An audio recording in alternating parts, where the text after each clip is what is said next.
Genesis is a book of beginnings. Genesis means beginnings. And so we've gone through most of the chapters of Genesis, just 1, and then 2, and then 3. And it's been quite the journey over the last few months.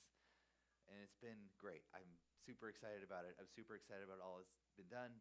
And Andrew decided that now at the end of the year was a good time to just take a breath, which I'll need to do because I'm very excited about this. And when I get excited, I speak really fast.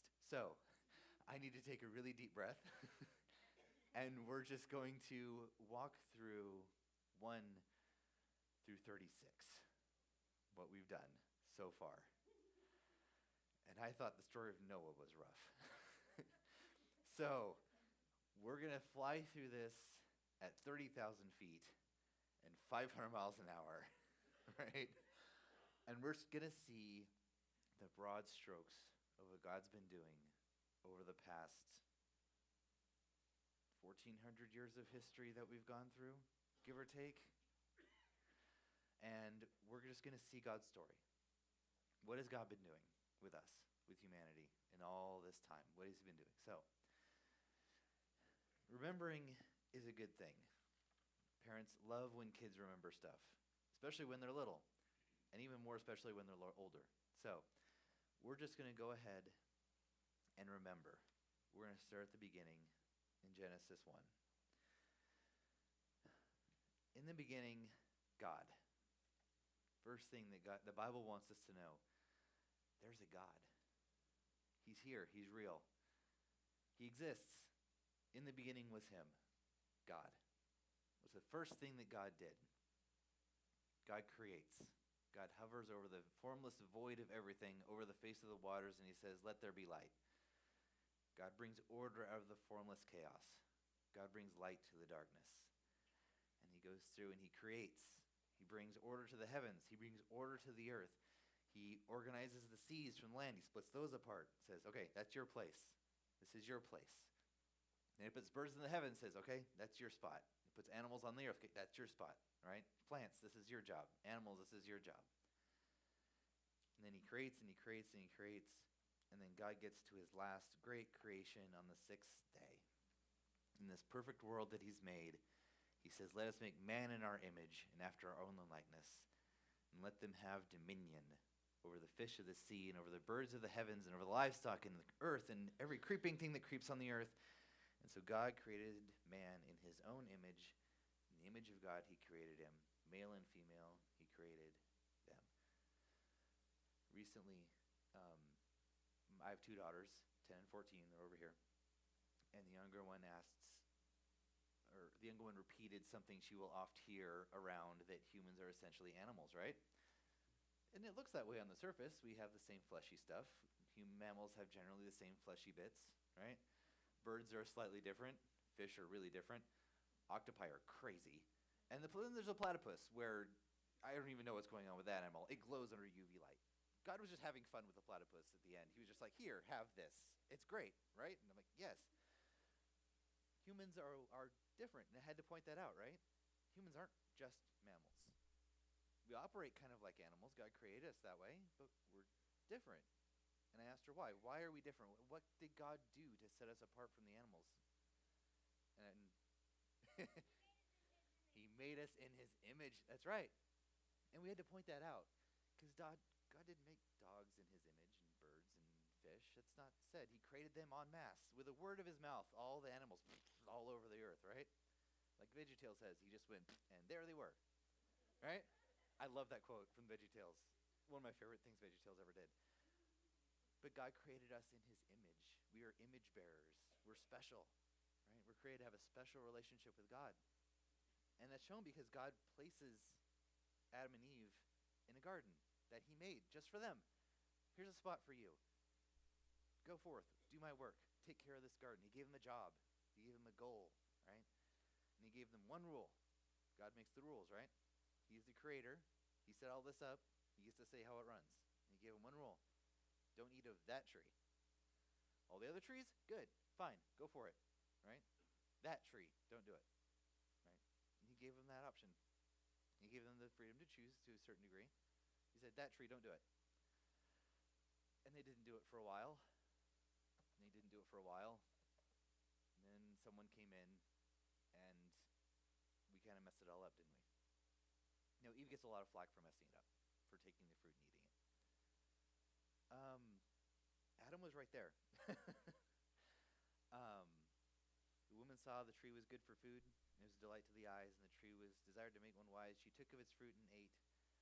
This is chapter 3, by the way. I'm going to be jumping all over the place in the Bible today, guys. I'm sorry.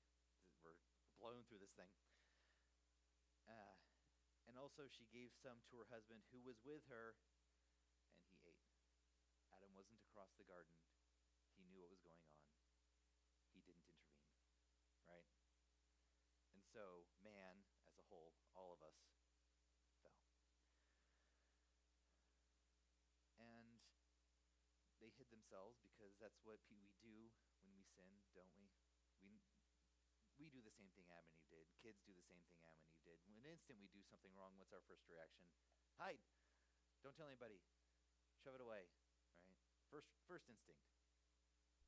And God comes in the cool of the day, like he always does, confronts them with their sin, and sin has consequences.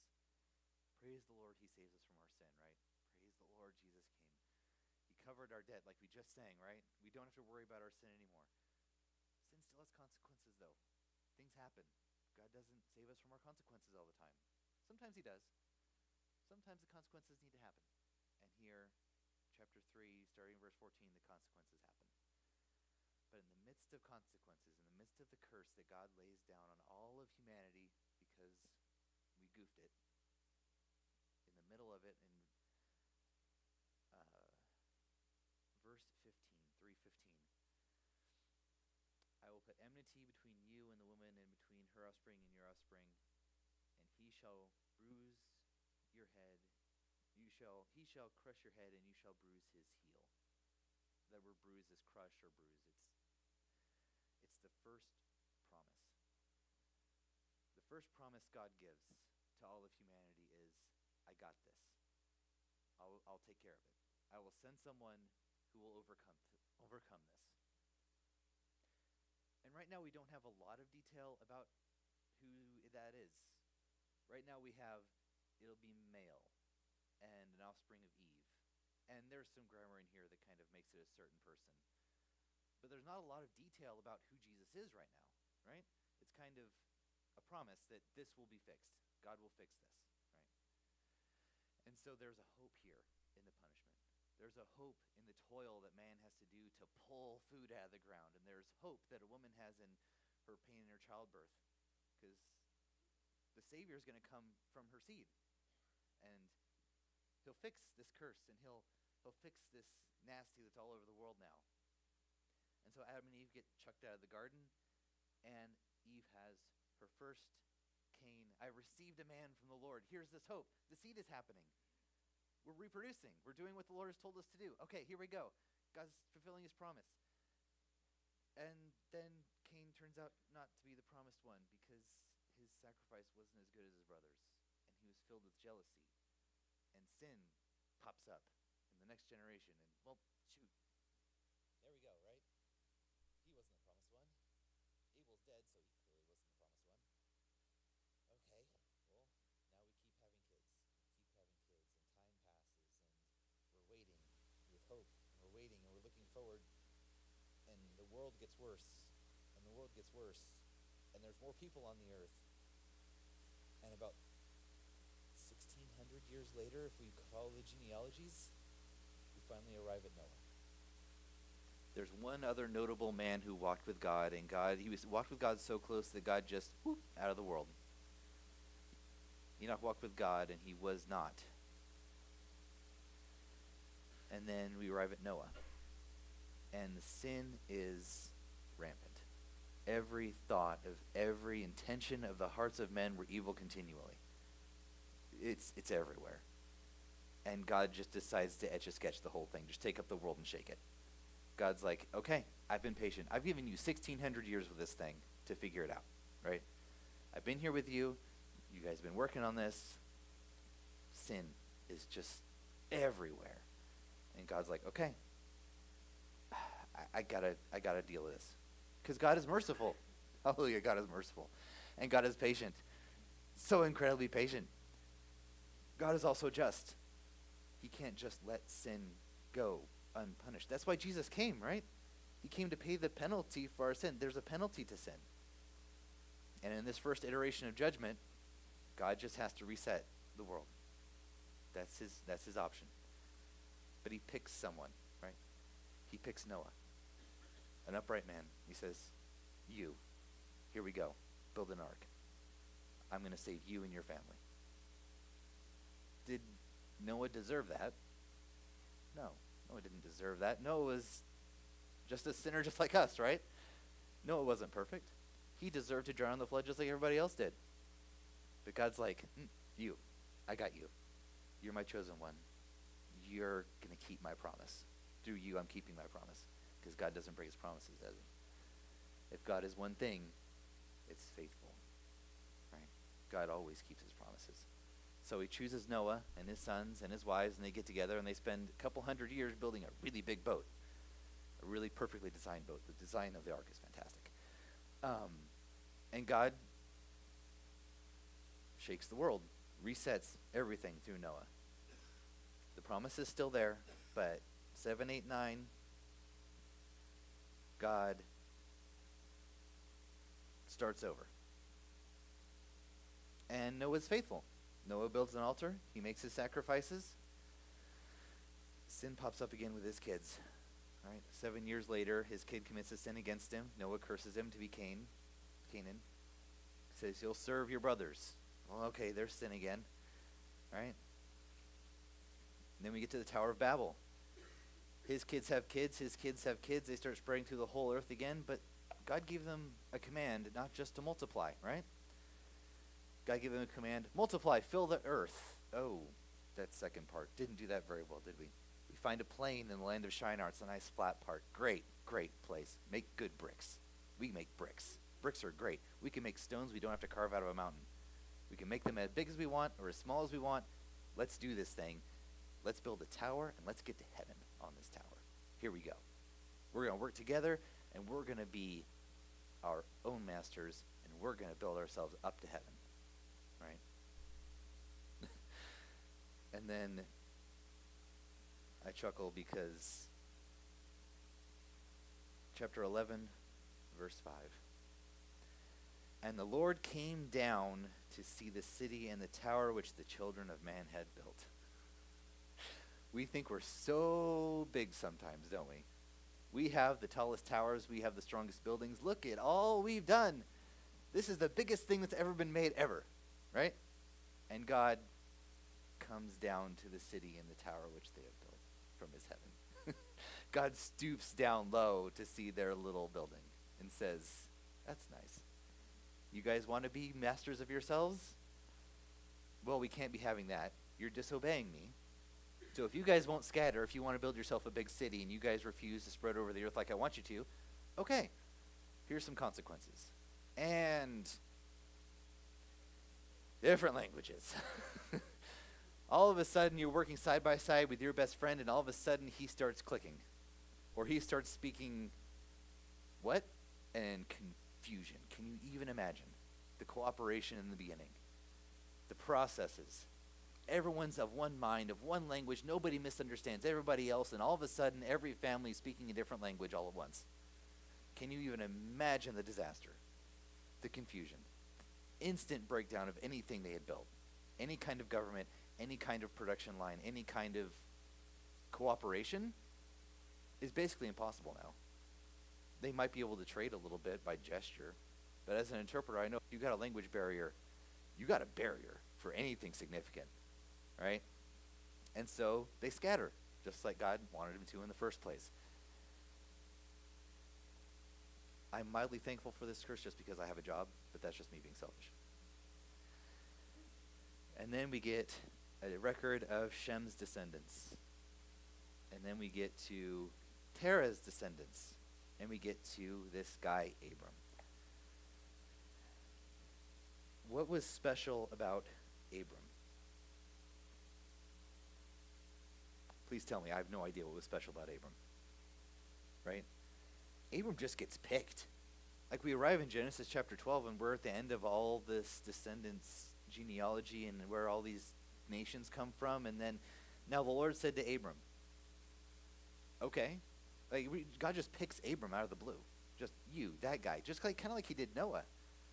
Like by some estimates, there were north of 100 million people pre-flood if reproduction rates held, which we have no idea if they did or not. But out of thousands and thousands at least of people before the flood, right?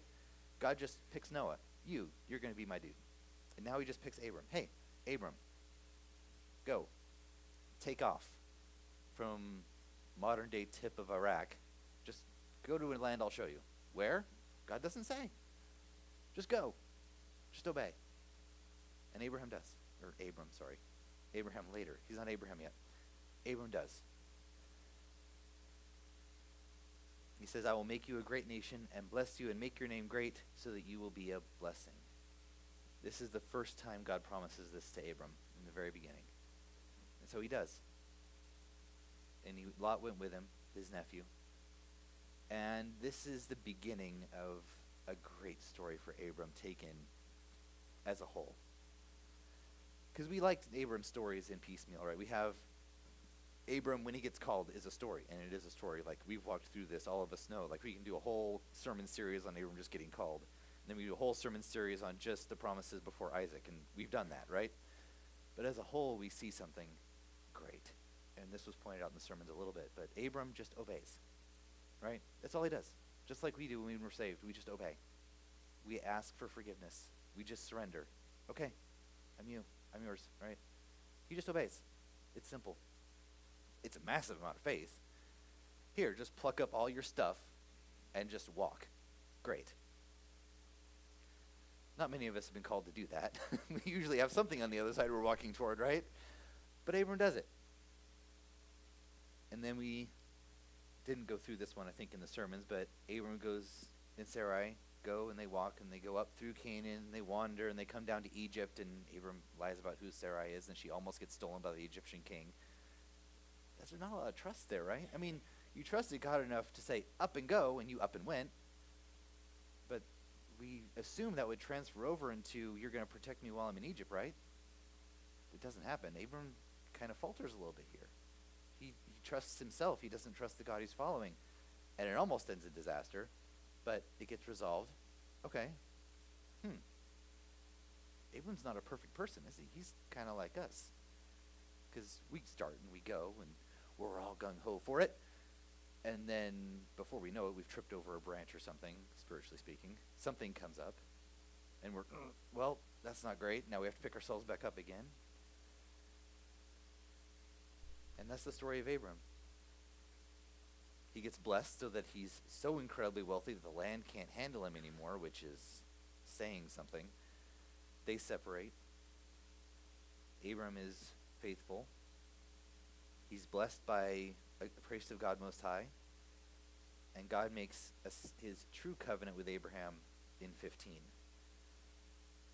I am your shield. Your reward will be great, he says in early 15. And Abram says, Lord, what will you give me? For I continue childless, and the heir of my house is Eliezer of Damascus. Right? Because we're also following the promise from Eve.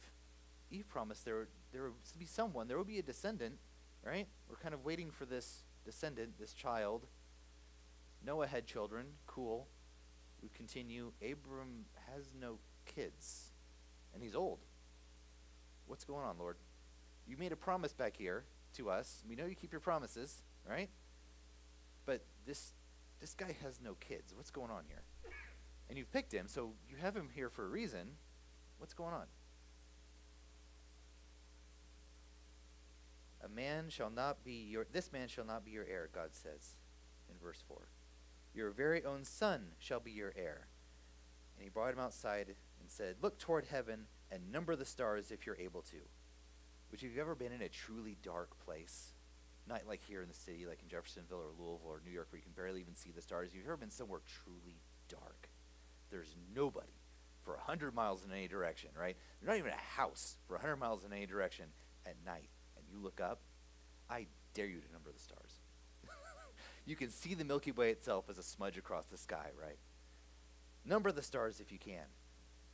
Then he said, so shall your offspring be. And he believed the Lord, and it was counted to him as righteousness. Belief. There we go. We're back on track. He stumbled a little bit.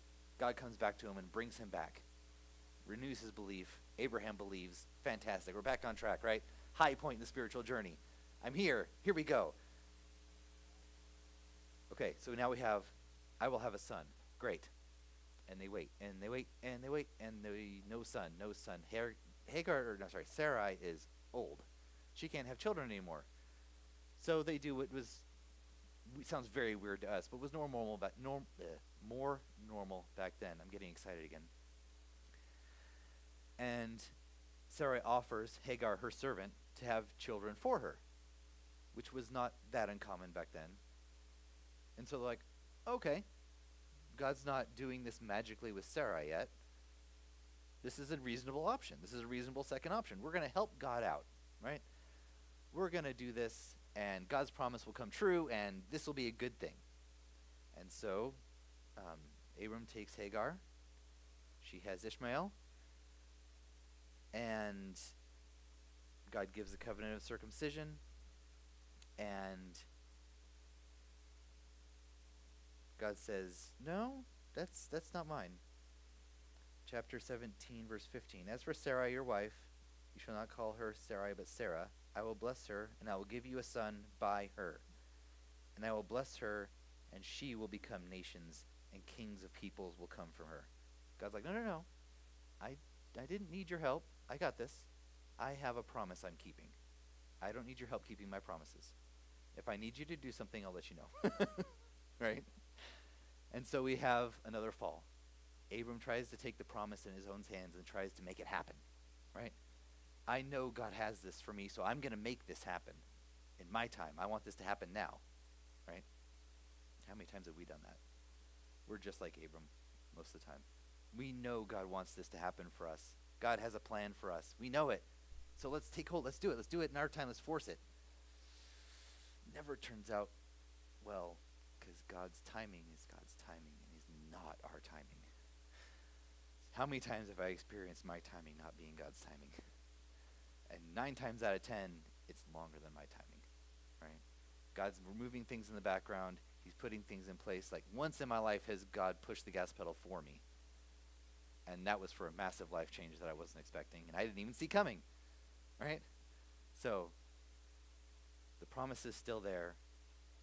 Ishmael, his first son, isn't it? But God still gives him, multiplies him well.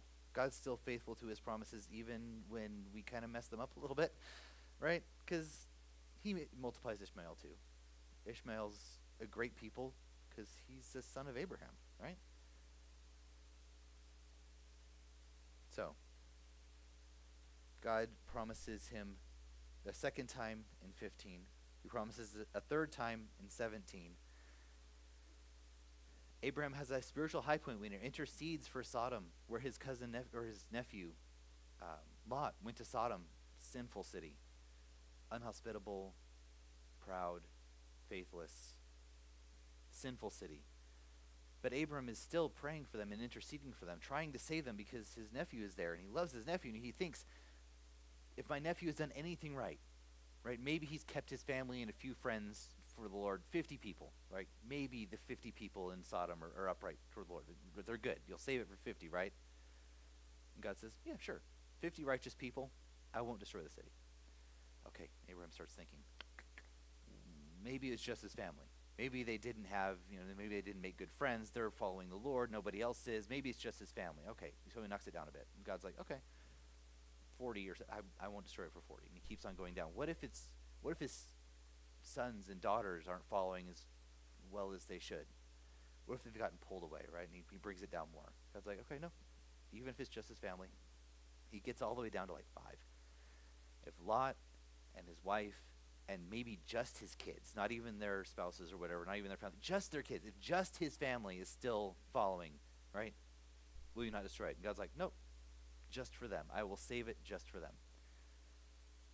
Well, that's great for Abraham. He's praying, he's trusting the Lord, he's working with the Lord, he's having faith, right? It doesn't work out because just Lot and his daughters end up escaping. 3 people end up escaping Sodom and Gomorrah. But God still rescues them. God's still faithful to his promises. He destroys Sodom and Gomorrah. And then, after that, finally, we get Isaac. Finally. The son of laughter. Sarai, when she's way past child-rearing years, she finally has Isaac, and we finally have the next step in God's promise that he set up in Genesis. Okay, here we go. Here's another son. Here we go. God is faithful. God protects Ishmael and Hagar when they get removed from the family because Sarai is a little jealous. But he protects them. He makes them a great nation. Abraham continues, and then we get to Abraham's magnum opus of faith. His great final, Andrew called it, and Abraham's final test, right? God calls on Abraham and says, you know that kid I gave you through Sarah, your very old wife, and you are now like 100 years old at this point? Yeah, that kid, go to a mountain I'll show you and sacrifice him to me. Hold up, Lord. First of all, I know you don't really approve of human sacrifice. That's kind of a thing with you, right? You gave the death penalty to murderers earlier. So what's going on here? Also, this is my only kid. Ishmael's gone. You sent him off, right? So this is my only kid. What gives, right? But in a supreme act of faith, Abraham does it. And he does it immediately the next morning.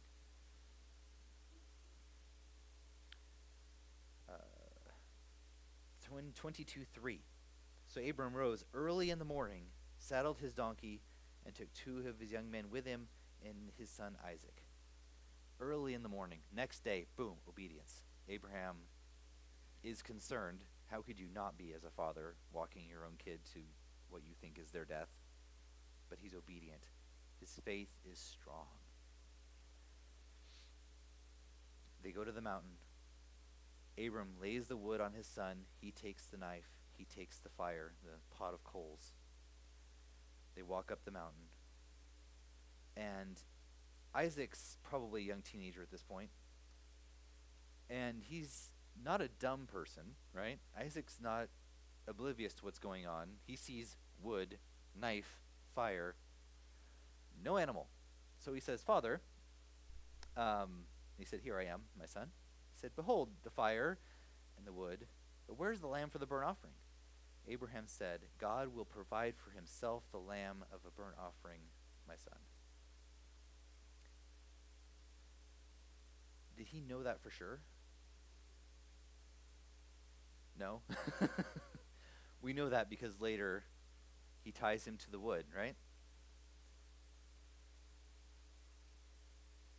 Abraham, in verse 10, reached out his hand and took the knife to slaughter his son. There was intent there, right? Abraham wasn't acting, right? He wasn't just lifting the knife to see what God would do. He was going to do this thing. But then the angel of the Lord called to him from heaven and said, Abraham, Abraham. And he said, here I am. He said, do not lay a hand on the boy or do anything to him. For I now know that you fear God, seeing you have not withheld your son, your only son, from me, which God calls Isaac his only son over and over and over in this passage, even though technically Ishmael was his son too. Isaac is his only son in God's eyes. Abraham lifted up his eyes and looked, and behold, behind him, which he walked right by it, behind him was a ram caught in the thicket. How he didn't hear this ram is probably just divine, because it's caught in the thicket, so you know it's not sitting still. It's wiggling around trying to get its head out. God here just foreshadows so much for us, right? Abraham walks in faith. He walks in faith and does what he is called to do. And God works it out. God provides. And provides in a big way. Not only that, but this, if there is a clearer echo or foreshadowing of the crucifixion, I don't know what is. Right? Except God actually goes through with the slaying of his own son. God completes the sacrifice here. God walked up a hill, got put on a tree, and got killed for us. And it's beautiful in a very sad way, right? God's sacrifice for us is something that should stick in our mind and just resonate with us forever. We should never forget the cost and praise the Lord every day for it. So Abraham ends on a high note. His son Isaac, Andrew's actually preaching on the story of him sending his servant to get a wife for Isaac. His son Isaac has a good life from the outside. Kind of a rough life on the inside of his house. I was reading through this week, and basically everything Isaac did he worked out pretty well. He dug wells, he made treaties with people around him, he was a rich dude. But inside his house is kind of a mess. He gets his wife from Laban up in Abraham's home city up north. Laban is a trickster. You'll see this several times. We've seen this several times. And Rebecca is her father's daughter. She has two sons, Esau and Jacob. And they are different as different can be. Esau is a man of the field. He is hairy as all get out. Jacob is smooth-skinned and likes to live in his mom's tent and take care of the house, which is not a bad thing. Houses need managers, right? Inside his house, these two do not get along. Esau sells his birthright when he's young, and tension. And then God, after that actually, God gives his promise to Isaac. It's in 26, verse 2. The Lord appeared to him and said, "Don't go down to Egypt," which he was thinking about doing at the time. "Dwell in the land which I shall tell you.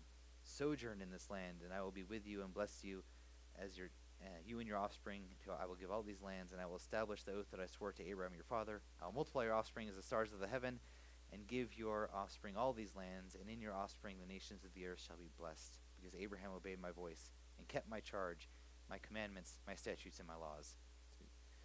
All right, the promise from Eve is ongoing. We have a promise stated again here. Isaac gets the promise twice, actually. He gets it again in 24. In verse 24, God restates it. Abraham got the promise 4 times, all in told. But Isaac kind of assumes it's going to be Esau because he favors Esau greatly. He loves Esau. Esau was the hunter. Esau was the man's man. He's the one who smelled of the outside and the woods and the smoke. He's the one who brought the good meat. All right?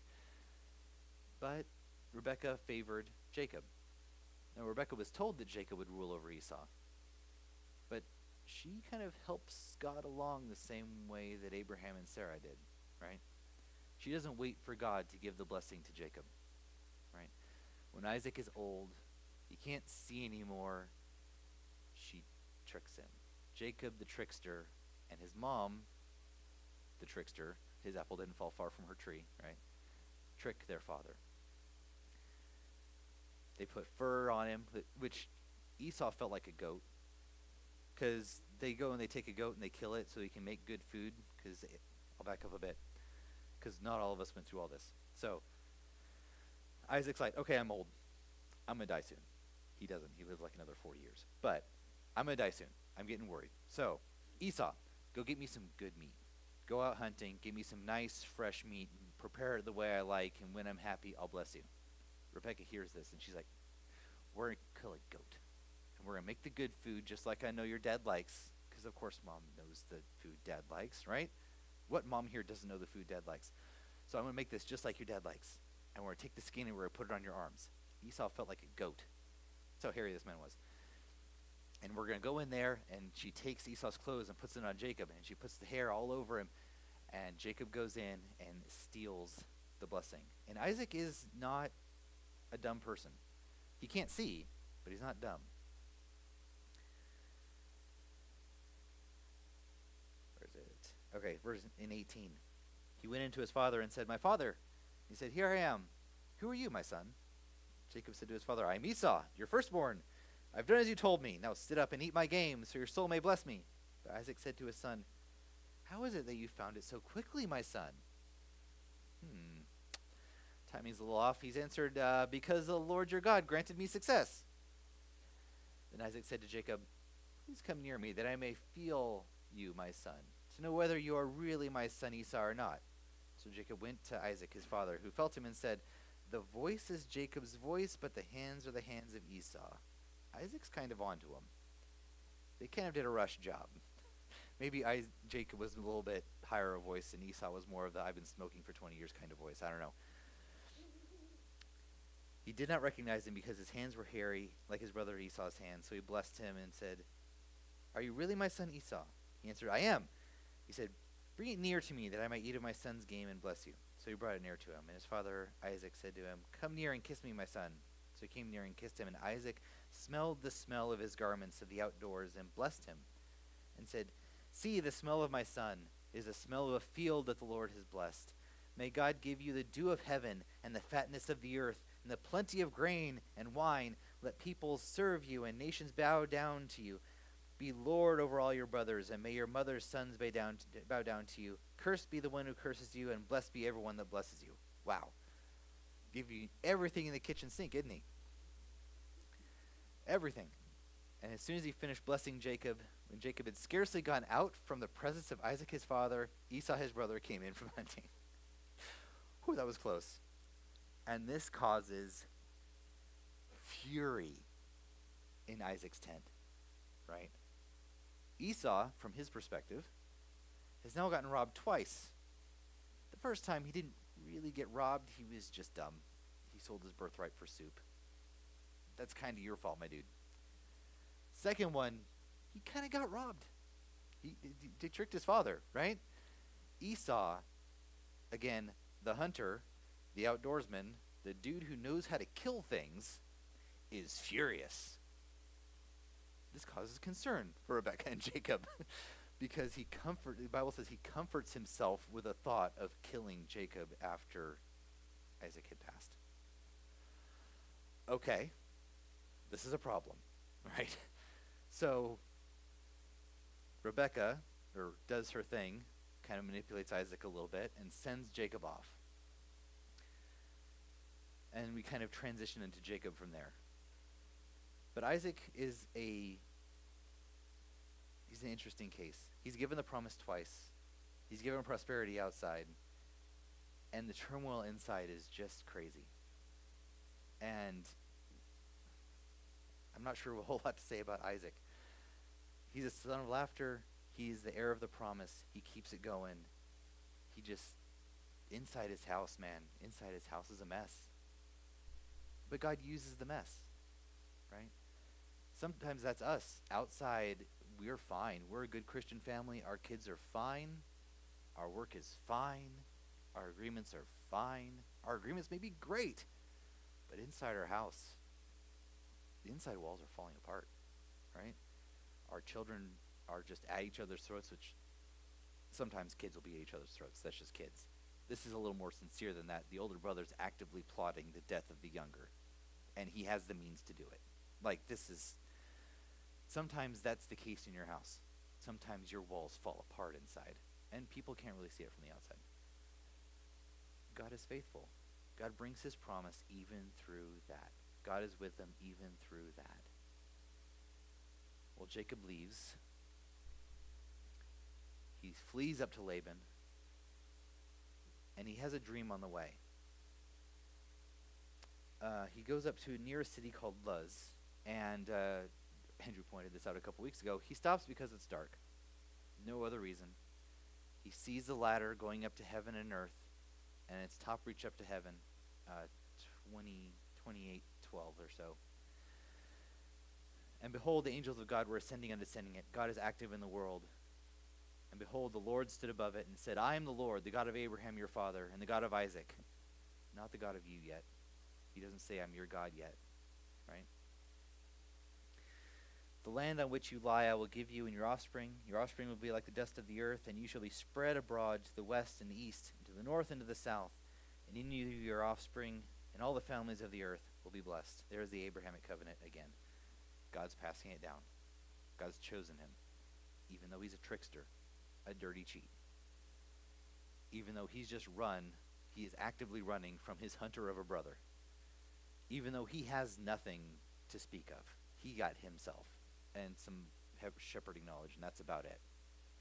God chooses him. God's like, you're my dude. I don't want the professional manly man. I don't want the guy who should have inherited all of your father's stuff. No, he's not my dude. You're my guy. And this is the second time that God has chosen like this.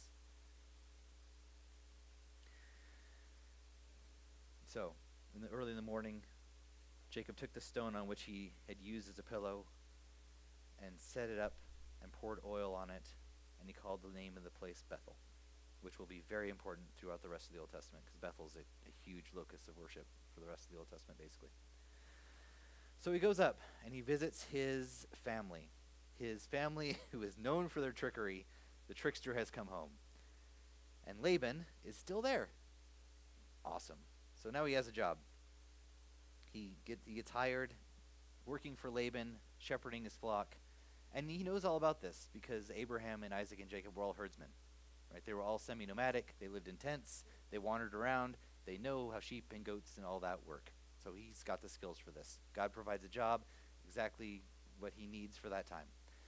But he's not working for money. He's working for a lady.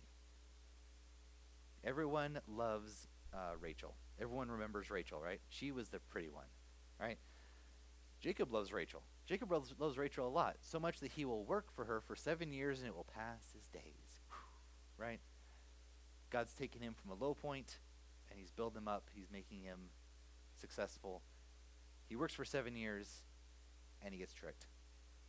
He marries her daughter, her sister Leah instead. The trickster gets tricked and Jacob is furious, rightly so, kind of to come up at something for him. But God is faithful.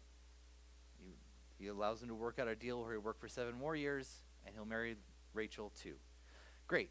Jacob gets what he wants. Okay. Then the two get into a bit of a baby having contest. Leah just starts popping out kids. Rachel doesn't. Sounds familiar? Sarah didn't pop out kids either, right? And Leah, so great.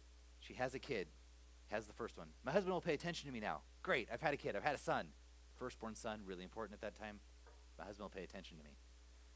Has the second one. Great, my husband will pay attention to me. Has the third one. Great, my husband will pay attention to me, right?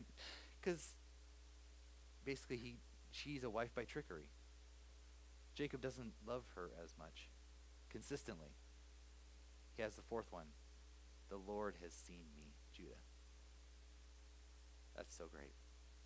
She goes from seeking the attention and the approval and the love of her husband to seeking the attention and the love and approval of God. That's a huge turn for her. And then Rachel has her firstborn, and then they get into a tit and tat and start giving servants to Jacob, and he just starts having kids left, right, and center. And then he notices that Laban is not favoring him as much anymore. Laban's getting jealous. Because Laban's a trickster, right? Always has been. His daughters were too. And so Laban's been changing Jacob's compensation as he goes. He changes it 10 times, right? He wants to get the profit off Jacob. Because Jacob knows what he's doing. Wherever Jacob goes to the flocks prosper. They have babies all over the place. Whenever Laban's herds people go to have calves, and they're not as good. First, Jacob claims a spot in the striped ones, and then Laban tries too, and they just have this maneuvering thing for like 6 years. And finally, God tells Jacob, okay, it's time. Let's go. Just leave. Thankfully, he gets the approval of his wives first. He avoids that upheaval of just leaving and just telling your wives we're going. He gets approval. And he leaves by trickery. And it's just again and again with this guy, right?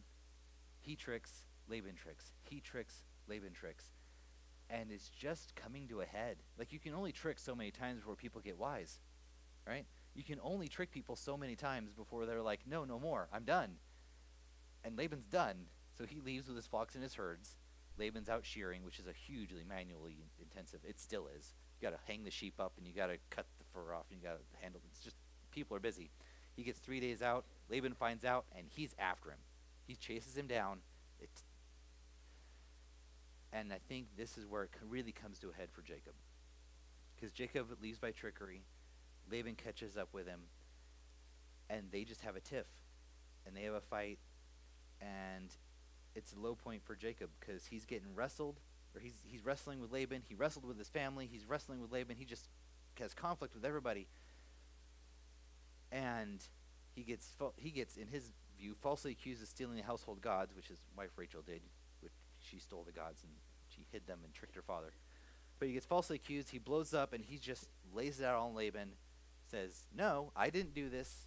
I obviously didn't do this. You didn't find the household gods, so what are we even doing here? And they set up a stone. And they're like, we're done. We're separating from this family. I'm me, you're you, we're done. And then he stops fighting after that. It feels like he just kind of chilled out a little bit. Mainly because he's going south, and his brother is south. He has had no contact with his brother for 20 years. There's a decent chance his brother's still angry. In fact, he counts on his brother being livid still. And he has other concerns other than other than him being tricky. He separates his family. He puts them across a river. He tries to placate Esau with gifts. And at the end, he just runs down to the end of his rope again. Right? It's just him on one side of the river, everything he has on the other side of the river, and it's night. And some dude shows up and they wrestle. Like some dude pops up and they wrestle all night. God begs a blessing out of him, or Jacob begs a blessing out of God, and he changes his name the first time to Israel. He who struggles, he who wrestles. And something changes. He gets his hip broken. He gets humbled. He's wrestled all night. He's exhausted. He limps now. His family is probably 30 seconds from getting wholesale slaughtered by his butcher of a brother. He's back against a river, nowhere to go. And Jacob finally gets humbled. He looks up early in the morning, and Esau is just there. Jacob lifted up his eyes and looked, chapter 33. And behold, Esau was coming, and 400 men with him, a veritable army in those days.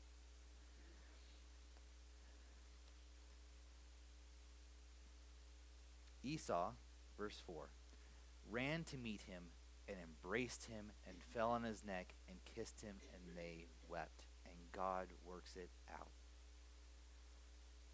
God has softened Esau's heart in the intervening 20 years. Right?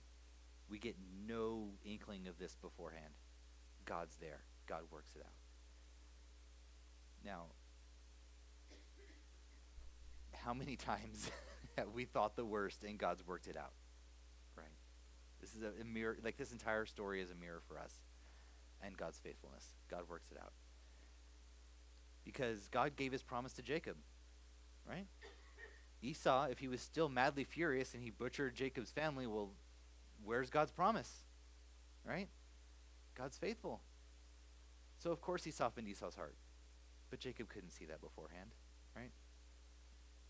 How many times does that happen to us? We just need to walk. We just need to trust in God's promises. Trust in what he's done. And God will work it out. Even if it's scary. Even if it's terrifying. God is faithful to his promises. He's faithful to bring it about. And then God blesses and renames Jacob a second time. Rachel and Isaac die. We go through Esau's descendants because it's important for later, and we finally arrive at Joseph. And through all this, we see God's unwavering faithfulness. He works through the sin of the first, it happened right at the same time as the first promise, the first sin, and he works. God promises Eve, I got someone for you, right? We'll work this out. And then Noah, everyone else is awful, but I got you. I'm going to save you. I'm going to work this out. Goes to Abraham, I pick you, your family. I'm going to work it out through your family. Why? God picked Abram no other reason. Like, there's not really a reason given other than he just picked Abram. Okay. We'll work it out through Abram. Okay. My wife is super old. You can't work it out. That's an impossibility, right? That's an impossibility. It's physically not possible. God does it anyway because God's faithful to his promises. God does what he says he's going to do. Then through Isaac, even though his family life was murderous, literally murderless, God works it out. God is faithful to his promises. God is faithful. And then through Jacob, even though he tricked anyone and everyone he could, even though he was a cheat, even though he had to get wrestled into submission by God himself, God chose him to work out his promises. God will work out his promise, his will for us too, in your life, but especially in your sanctification. 1 Thessalonians 4:3, the will of God is this, your sanctification. In each of these stories we see sanctification. Abraham started just with a bit of faith, and he had high points, and he had some really low points. And then he had some high points, and it zigzagged, like we showed, right? Your sanctification is not a straight line. Sometimes you're doing great. Sometimes, oh my word, I've really messed this up. And sometimes you're doing great again. In Isaac, outwardly, he's doing great. Inwardly, his house is a mess. God still brings his promise about. God's still working. In Jacob, I am actively trying to mess people over all the time.